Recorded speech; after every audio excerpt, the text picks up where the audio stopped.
ہمارے لیے آج کا انجیلی اقتباس مقدس یوحنا کی انجیل اس کے پہلے باب کی 29ویں آیت کریمہ سے لے کر 34ویں آیت کریمہ تک ہم پڑھیں گے اور سنیں گے۔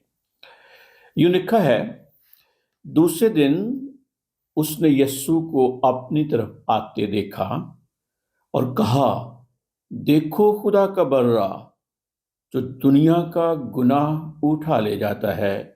یہ وہی ہے جس کے حق میں نے کہا تھا کہ ایک آدمی میرے بعد آتا ہے جو مجھ سے مقدم ٹھہرا، کیونکہ وہ مجھ سے پہلے تھا۔ میں بھی اسے نہ جانتا تھا، لیکن اسی لیے میں پانی سے استباق دیتا آیا ہوں کہ وہ اسرائیل پر ظاہر ہو جائے۔ اور یوحنا نے شہادت دے کر کہا کہ میں نے روح کو کبوتر کی طرح آسمان سے اترتے دیکھا ہے، اور وہ اس پر ٹھہر گیا۔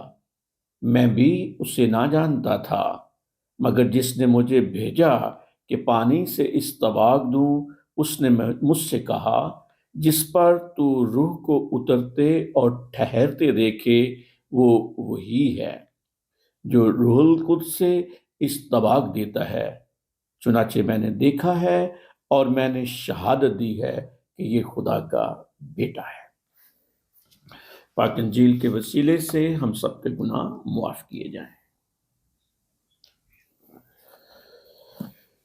پیارے بھائیوں اور بہنوں، آپ سب پر خدا کی سلامتی ہو اور آپ سب کو اچھی صحت سے نوازے۔ آج ہم سال کے دوران میں دوسرا اتوار سیلیبریٹ کر رہے ہیں 2026 میں، اور ہم نے یوحنا کی معرفت سنا ہے کہ اس نے یسوع کی طرف دیکھ کر کہا کہ وہ دیکھو خدا کا برا جو دنیا کا گناہ اٹھا لے جاتا ہے۔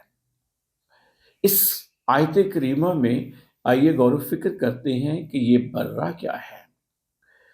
ہم دیکھتے ہیں کہ برا یہودیوں کے ہاں ایک قربانی کا جانور تھا۔ خدا نے اپنی برگزیدہ قوم یعنی بنی اسرائیل قوم کو سکھایا تھا کہ وہ برا ذبح کریں، اس کا خون قربانی کے طور پر چھڑکیں اور برا کو عوضی کے طور پر ذبح کیا جاتا۔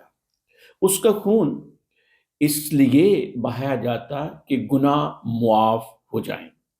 البتہ پرانے عہد نامے کے زمانے میں ذبح ہونے والے بروں کا خون گناہ کو دور نہیں کرتا تھا۔ پرانے عہد نامے کا برہ بلکہ ایک مثال تھا، ایک علامت تھا ایک اور برے کی جو جیتی جان ہوگا، اور وہ برہ کلام اقدس میں مسیح خداوند یسوع مسیح ہمارے نجات دہندہ ہے۔ یہ وہ برہ ہے، اس حقیقت کو ظاہر کرتے تھے کہ خدا ایک دن وہ برہ مہیا کرے گا۔ کون سا برہ؟ جو حقیقتاً انسانی گناہوں کو اٹھا لے جائے گا۔ صدیوں سے ہم دیکھتے ہیں کہ خدا پرست یہودی اس برہ کی آمد کا انتظار کرتے آ رہے تھے، اور آخرکار وہ وقت آ پہنچا۔ یوحنا استباق دینے والا، یوحنا بپتسمہ دینے والا آج یسوع کو دیکھ کر بڑی خوشی کے ساتھ اور بڑی شادمانی کے ساتھ ایک فاتحانہ اعلان کرتا ہے۔ اس کی منادی عروج پر پہنچ جاتی ہے کہ وہ دیکھو خدا کا برہ آ گیا ہے، ہمارے درمیان ہے، اور وہی حقیقی برہ ہے جو دنیا کے گناہ اٹھا لے جاتا ہے۔ پیارے بھائی اور بہنوں، جب یوحنا نے دنیا کے گناہ اٹھائے جانے کی بات کی تو اس کا ہرگز مطلب نہیں کہ ہر شخص کے گناہ معاف ہو جائیں گے۔ اگرچہ یسوع کی موت اتنی قیمتی ہے کہ وہ ساری دنیا کے گناہوں کے کفارے کی قیمت ادا کر سکتی ہے، لیکن گناہ صرف اور صرف ان گناہگار لوگوں کے معاف ہوتے ہیں جو خداوند یسوع المسیح پر ایمان لاتے ہیں۔ کس چیز پر ایمان لاتے ہیں؟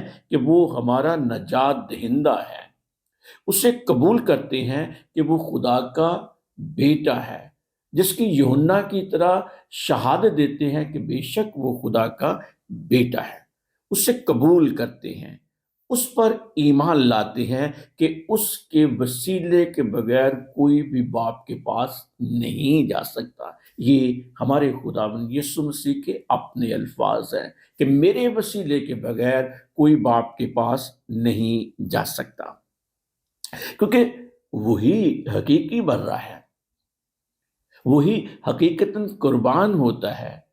عبرانیوں کے نام خط میں لکھا ہے، اپنے آپ کو قربان کرنے سے گناہ کو نیست کرے۔ یہ فدیہ اپنی وسعت کے لحاظ سے عظیم تر ہے۔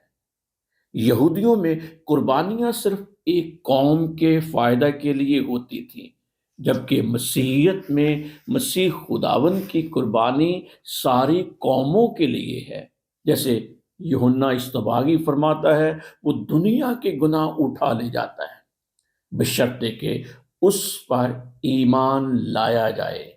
وہ واضح یوحنا کی انجیل اس کے 14ویں باب میں کہتا ہے، خدا پر ایمان لاتے ہو تو مجھ پر بھی ایمان لاؤ۔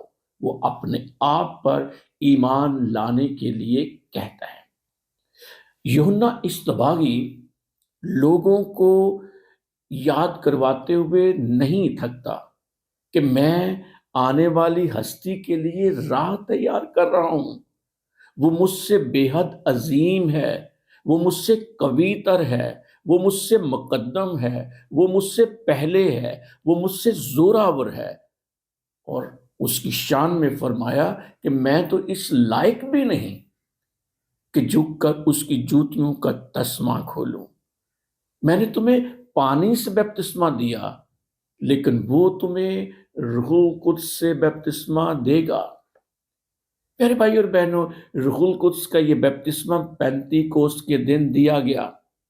اس موقع پر پاک روح آسمان سے نازل ہوا تاکہ ایمانداروں کے بدن میں سکونت کر کے اسے کلیسیا یعنی مسیح کے بدن کے عضو بنائے۔ لہذا یوحنا یسوع مسیح یوحنا اصطباغی سے اتنا ہی عظیم ہے جتنا خدا انسان سے۔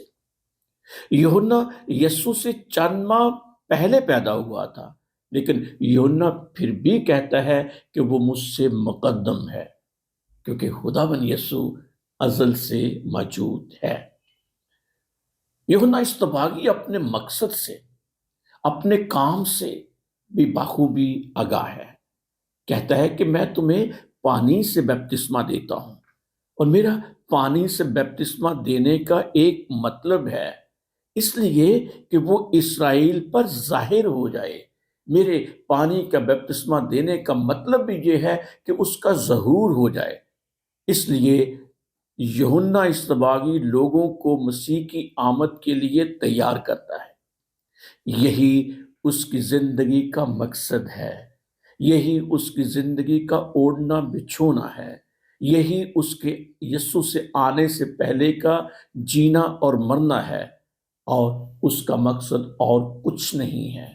اس کا مقصد شاگردوں کو جمع کرنا نہیں ہے، اس کا مقصد اپنے واہ واہ کروانا نہیں ہے، بلکہ وہ تو چاہتا ہے کہ میں گھٹوں اور وہ بڑھے۔ یوحنا اصطباغی ببانگ دہل گواہی دیتا ہے کہ وہ خدا کا برہ ہے، اور کہا میں شہادت دیتا ہوں کہ وہ خدا کا بیٹا ہے جو دنیا کے گناہ اٹھا لے جاتا ہے۔ یوحنا بپتسمہ دینے والی کی گواہی یسوع ناصری کو بطور مسیح، بطور مسیحا اور اس کی قربانی سے بھرپور اس کے مشن کو ظاہر کرتا ہے۔ پوپ جو مقدس ہو چکے ہیں، پوپ جان پال سیکنڈ کہتے ہیں، یوحنا اصطباغی کی گواہی آج بھی سنائی دیتی ہے، اس کی آواز گونجتی ہے، اور یہ گواہی ہمارے وجود سے جاری و ساری رہنی چاہیے۔ تقریباً 2000 سال سے یہ واقعہ پاک انجیل میں درج ہے، اور یہ پیشگی یسوع کی طرف اشارہ کرتا ہے جس کا قیامت خیز انتظار کیا گیا۔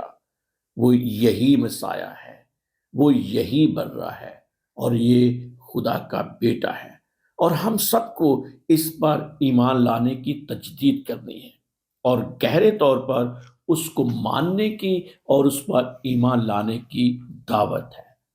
لہذا پیارے بھائیوں اور بہنوں، یسوع کی موت حضرت انسان کے لیے ایک کامل کفارہ ہے، گناہ سے پاک خدا کی مرضی کی کامل تابع فرمانی ہے۔ موجودہ زمانے میں اپنے خداوند کی ہم کیسے گواہی دے سکتے ہیں؟ اقدس یوخرس کی قربانی خداوند یسوع کی ابدی قربانی ہے، جس میں ہم کامل طور پر خدا کی مرضی کو اون کرتے ہیں، ہم قبول کرتے ہیں اور اظہار کرتے ہیں کہ میری نہیں بلکہ تیری مرضی پوری ہو، اور اس کی مرضی یہ ہے کہ اس کے بیٹے پر ایمان لایا جائے، وہ ہم سبوں کے لیے جو قربان ہوتا ہے۔ آئیے ہم اپنے آپ کو پورے طور سے یسوع کے ساتھ اس کی محبت کے لامحدود عمل میں متحد کریں۔ آمین۔